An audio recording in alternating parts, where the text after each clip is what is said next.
I'm here, it's Sharon, and I'm here to help you with your real estate mortgage questions. Today I just got a phone call from a student who asked me a really good question, and especially in this crazy market. He said his parents have sold a home and they just recently decided that they don't want to go through with the sale. Ouch.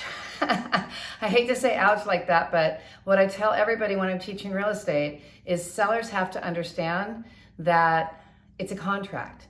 And any contract that you sign, as long as it's fully executed, if you decide to back out, it's breach of contract. And the buyers will do a lawsuit that's called notice to perform, and they will do a performance contract and sue the seller. And the seller will have to sell their home. So he said that the buyers have already hired an attorney and said that they're moving forward on a notice to perform. And he goes, my parents are looking at hiring an attorney.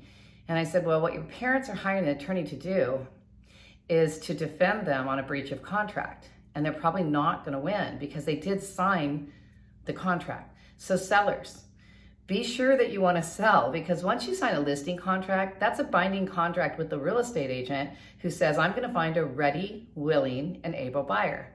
Once they find a ready, willing, and able buyer, and that buyer signs a contract, it's an executed contract. It will go over to escrow, and they have 3 business days to get their deposit in. Once the deposit is into escrow, then we have a couple of time frames that the buyers have to meet and a couple time frames that the sellers have to meet. And the time frames that the sellers have to meet are for the disclosures, and the buyer has to do their due diligence and look at the home inspection. Now that's another thing I want to talk about real quick, is the home inspection. The home inspection is not for the buyer to go through the whole house with the home inspector and go, tell me what's wrong, find everything that's wrong, and we're gonna make the seller fix it. Well, the seller's not gonna fix it. The reason the seller's not gonna fix it is they don't have to. Even if they don't say as is, and I'll talk about as is in a second. The seller does not have to fix anything unless it's something that's per code that they agree in the contract to fix. Think about this logically.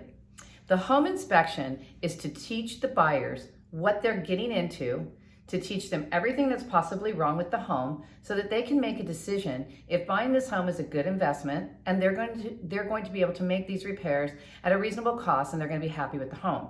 Because think about this, as the seller, do you think if I have not made these repairs over the years to take advantage of having these things done, do you think I want to fix the house for you? Probably not. Some sellers will work with you and do some of the things, but most of the time, for the most part, the inspection is not to make the seller do work for you.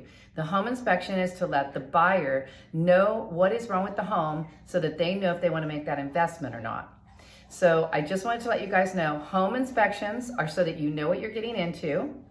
Contracts, once you sign them, as long as they're fully executed, they're binding, and if you're the seller, you're selling your home.